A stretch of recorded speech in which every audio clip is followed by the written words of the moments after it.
Work done. So work is, make your equations stick out, force times distance. It is, the symbol S is used for distance because it is actually displacement, which is the vector equivalent to distance. Remember, distance in a straight line.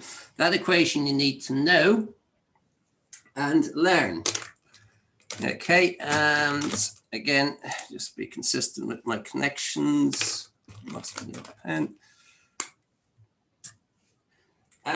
The only other thing you really need in this is it's an equation. So basically, any of the problems will be do calculation.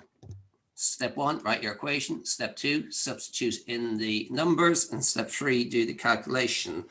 The only other thing is, what is the unit of work? It is joules. 1 joule, because work is energy. So 1 joule is equal to 1 force. The unit of force is the Newton, and the unit of distance is the meter. So 1 joule is equal to 1 Newton meter.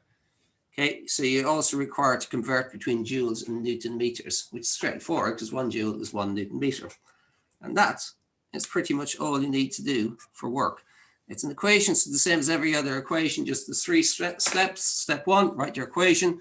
Step 2, substitute in the numbers. Step 3, do the calculation. And that's all you really need for work. That's it. Okay, next section then is the forces and elasticity. This is, again, as I said, covered in the required practical, but the main bit is, again, an equation.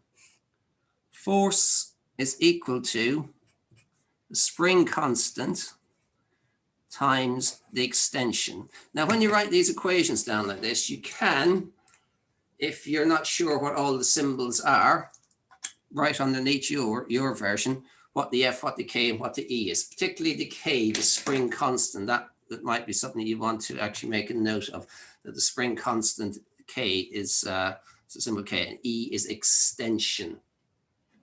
Right, and the whole point of this one was that you had a spring, and the idea was that the spring, when it has a force applied to it, will stretch out. Straightforward enough, really. And we had a graph to go with this one. Is the best way of explaining this. So we have our, that's not the best graph we could use. We have our graph, which is going to be extension against force. Extension, because the independent variable goes on the y-axis. In this case, this is extension, and the dependent variable goes on the x-axis. When you draw this graph, it is a straight line. So when a spring has a force of 1 Newton on it, it might stretch by 10 centimeters. When it has a force of 2 Newtons on it, it'll stretch by 20. When it has a force of 3 Newtons, it'll stretch by 30. So it's increasing by the same amount. I might type in the chat here or say, what does a straight line going through the origin mean? What type of relationship is between extension and force if it's a straight line on a graph?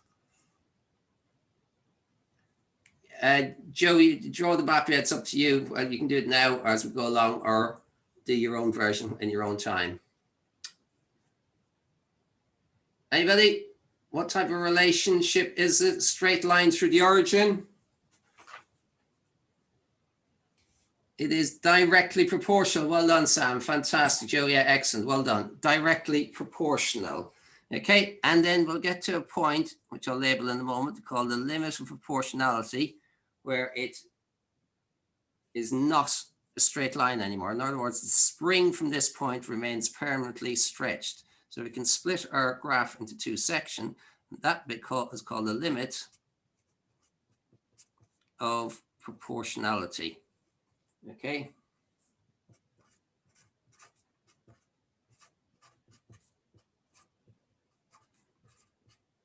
Oops, I have a bit of room there.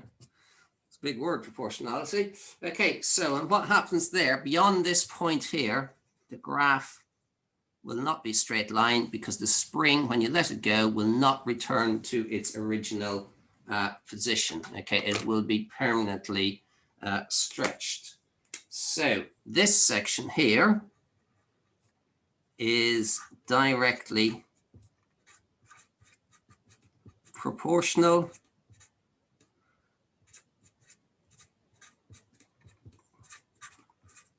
and that section is basically permanently deformed. So you could put down to here. You could do something like a spring, but one that is deformed. So spring deformed. In other words, it does not return back to its original. That's my attempt at drawing a deformed spring. You might be able to do a better version. Okay. And then what we've got is how do we actually find the spring constant? Okay. The spring constant, if we rearrange that, would have F over K is the spring constant, F over E is the spring constant, force over extension. We know our graph, the Y value over the X value is the gradient. So in this case, the gradient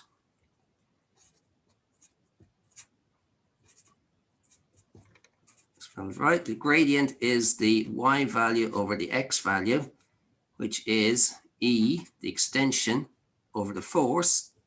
So K, the spring constant, is equal to 1 over the gradient. Get tight there. Okay, so 1 over the gradient because we do E on this axis and F on that. So E over F is the opposite of the spring constant. So it would be F over E. So 1 over the gradient is how you would use the graph to find the spring constant. And the very last bit, select a different pen.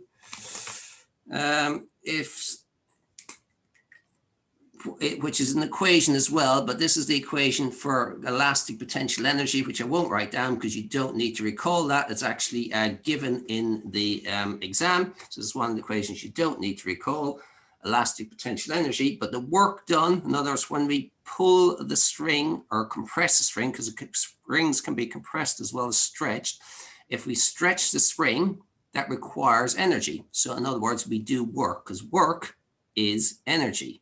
So when we stretch a spring, we do work on that energy, on that spring, and therefore that energy will be stored in the elastic potential energy store of the spring. So when we stretch the spring, work is done.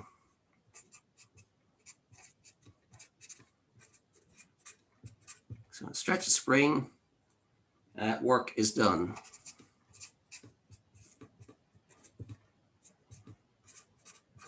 Okay. And the energy store, which is used, is the elastic potential energy store. Let's write that down there.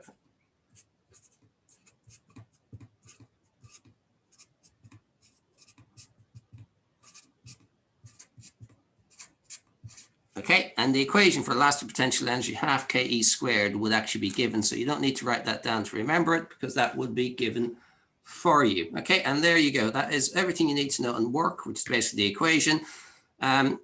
Force and elasticity, force is equal to the spring constant times the extension. If you were to do a graph of extension against force, it is a straight line section, which is directly proportional because in that section, when you take the force away, the spring returns to its starting original position.